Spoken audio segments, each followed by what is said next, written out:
Welcome to another exciting episode of Kafka Internal's Crashcasts. I'm your host Sheila, and today we're diving deep into the world of Kafka partitions. Specifically, we'll be exploring the implications of having too many or too few partitions for a topic. Joining me today is our Kafka expert, Victor. Welcome, Victor. Thanks for having me, Sheila. I'm excited to discuss this crucial aspect of Kafka architecture. Great to have you here, Victor. Let's start by outlining the sections we'll cover in today's episode. We'll begin with a brief history of Kafka partitions, then move on to understanding the basic concept.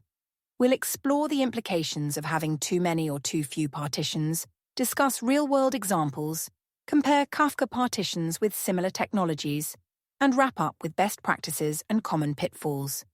But before we dive in, let's start with a quiz question for our listeners. Are you ready, Victor? Absolutely, Sheila. Let's challenge our listeners. All right. Here's the quiz question. In a Kafka cluster with 3 brokers, what's the maximum number of partitions you can have for a single topic while ensuring that each partition has at least one replica on a different broker? Think about it, and we'll reveal the answer at the end of the episode. Victor, any thoughts on this question without giving away the answer? That's an excellent question, Sheila. It really makes you think about the relationship between brokers, partitions, and replication. I'm sure our listeners will have fun figuring it out. It's a great way to test their understanding of Kafka's architecture. Indeed it is. Now, let's start our discussion with a bit of history. Victor, can you tell us about the origins of Kafka partitions and how they've evolved? Certainly, Sheila. Kafka was originally developed by LinkedIn in 2011 as a distributed messaging system. Partitions were introduced as a fundamental concept from the beginning to enable scalability and parallelism. The idea was to divide topics into smaller units that could be distributed across multiple brokers. Over time, as Kafka's usage grew, the importance of proper partition management became more apparent, leading to various improvements in how partitions are handled, replicated, and balanced across the cluster. That's fascinating, Victor. So, partitions have been a core concept since Kafka's inception. Now, for our listeners who might be new to Kafka, could you explain what exactly a partition is and why it's important? Of course, Sheila. In Kafka, a partition is the smallest unit of data organization within a topic. You can think of a topic as a category or feed name to which messages are published. Each topic is divided into one or more partitions, which are essentially ordered, immutable sequences of records. Partitions allow Kafka to distribute data across multiple brokers, enabling parallel processing and improving overall throughput. They're crucial for scalability and fault tolerance in Kafka systems. Thank you for that clear explanation, Victor. Now, let's get to the heart of our topic today. What are the implications of having too many partitions for a topic? Great question, Sheila. Having too many partitions can lead to several issues. 1. Performance impact. Each partition requires memory and CPU resources on the broker. Too many partitions can overload the brokers, leading to decreased performance. 2. Increased file handles. More partitions mean more open file handles, which can exhaust system limits. 3. Longer leader elections. In case of broker failures, having too many partitions can significantly increase the time it takes for leader elections, impacting availability. 4. Increased network overhead. More partitions result in more network connections between brokers for replication, potentially saturating network bandwidth. 5. Complexity in consumer applications. Consumers need to manage more connections and coordinate more offsets, which can complicate client-side logic. Wow, that's quite a list of potential issues. It seems like finding the right balance is crucial. On the flip side, what about having too few partitions? What are the implications there? Excellent point, Sheila. Having too few partitions also comes with its own set of challenges. 1. Limited parallelism. Fewer partitions mean less ability to parallelize message consumption, potentially limiting throughput. 2. Reduced scalability. With fewer partitions, it's harder to distribute the load across multiple consumers or brokers effectively. 3. Hotspots. a small number of partitions can lead to uneven data distribution, creating hotspots on certain brokers. 4. Inflexibility. It's easier to increase the number of partitions than to decrease it, so starting with too few can limit future scalability options. 5. Underutilized resources. If you have more brokers than partitions, some brokers may be underutilized, leading to inefficient resource usage. I see. So it's really about finding the sweet spot. Victor, could you provide a real-world example of how partition count might affect a Kafka deployment? Certainly, Sheila. Let's consider a large e-commerce platform using Kafka for real-time order processing. If they initially set up their orders topic with only 5 partitions, they might find that during peak shopping times, like Black Friday, their system can't keep up with the incoming order volume. This is because they're limited in how many consumers can process orders in parallel. On the other hand, if they overcompensate and create 1,000 partitions for the same topic, they might face issues with broker performance and longer recovery times if a broker goes down. Plus, managing consumer offsets for 1,000 partitions can become quite complex. That's a great example, Victor. It really illustrates the importance of proper partition planning. Now, how does Kafka's approach to partitioning compare to other distributed systems? Good question, Sheila. Kafka's partitioning model is similar in some ways to other distributed systems, but it has its unique characteristics. For example, Apache Cassandra uses partitioning to distribute data across nodes, but its partitioning is based on the primary key of the data. Apache HBase uses region servers, which are somewhat analogous to Kafka's partitions, but HBase's approach is more focused on key-based range partitioning. One key difference is that Kafka's partitions are more closely tied to the concept of ordered message streams, which is central to Kafka's design as a log-based system. This makes Kafka particularly well-suited for event streaming use cases. That's really helpful context, Victor. Now let's talk about best practices.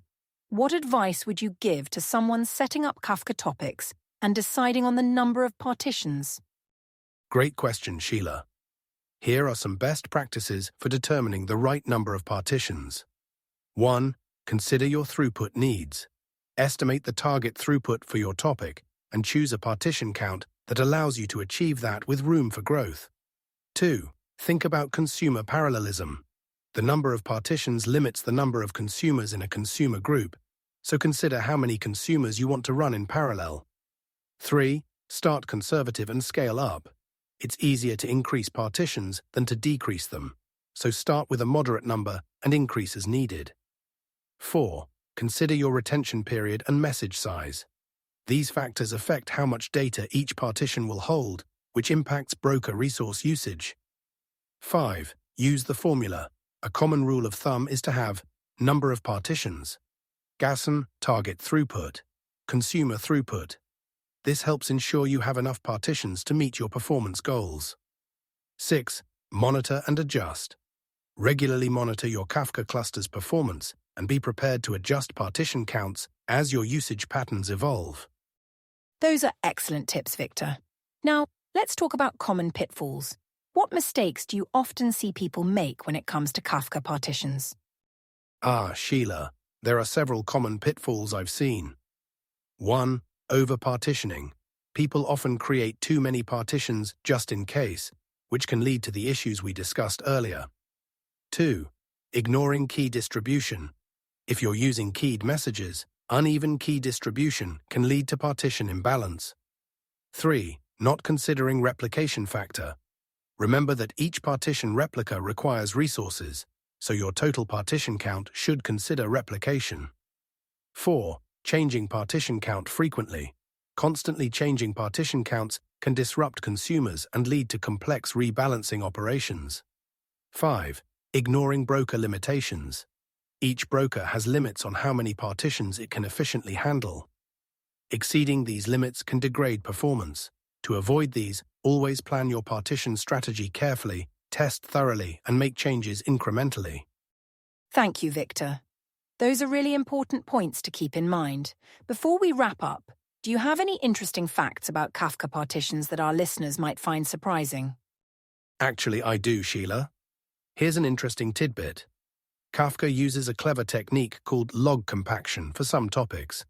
In a log-compacted topic, Kafka retains only the latest value for each key in a partition. This can significantly reduce storage requirements while still maintaining the full history of changes for each key. It's a great example of how Kafka's partition design enables powerful data management features. That is fascinating, Victor. Now, let's help our listeners remember some key points. Can you give us a quick memory trick for the main considerations when deciding on partition count? Certainly, Sheila. Here's a simple acronym: TOPS for throughput, order, parallelism, and scalability. When deciding on partition count, remember TOPS. T, throughput requirements, O. Ordered message delivery needs, P. Parallelism desired for consumers, S. Scalability for future growth. If you keep these 4 factors in mind, you'll be well on your way to making good partition decisions. That's an excellent memory aid, Victor.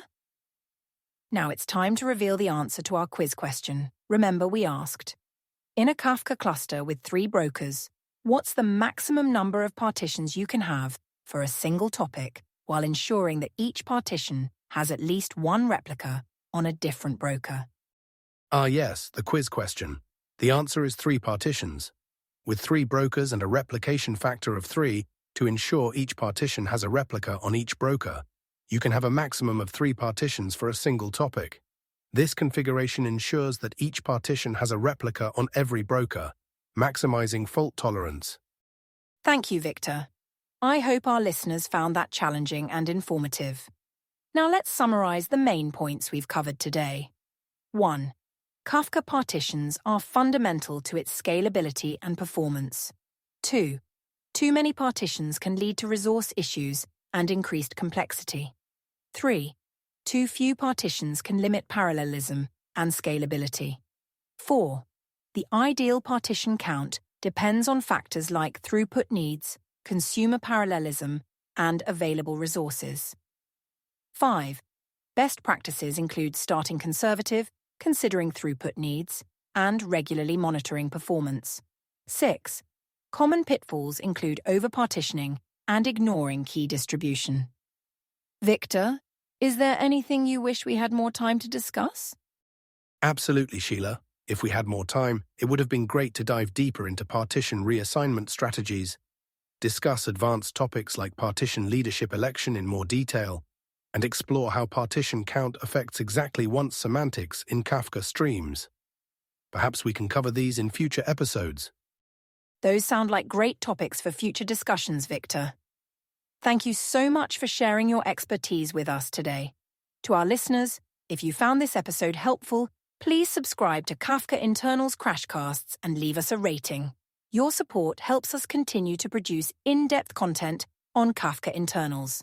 Until next time, this is Sheila signing off.